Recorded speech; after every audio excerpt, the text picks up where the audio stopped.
The autopsy took us about 3 hours.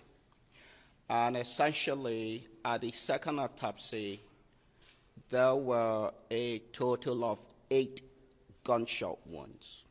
A total of 8 gunshot wounds, meaning that he was hit by 8 bullets.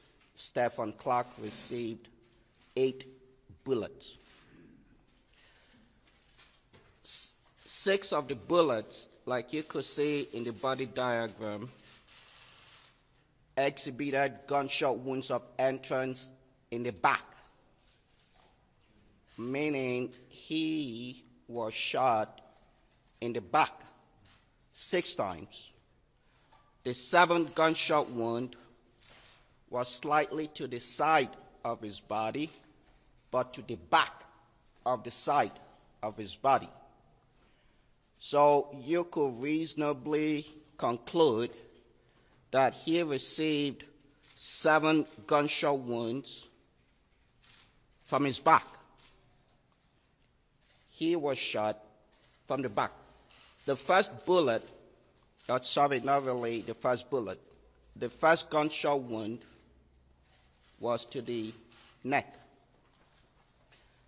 The numbers do not indicate the sequence.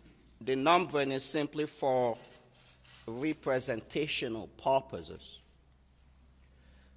But the gunshot wound of entrance of the neck came from the right back of the neck.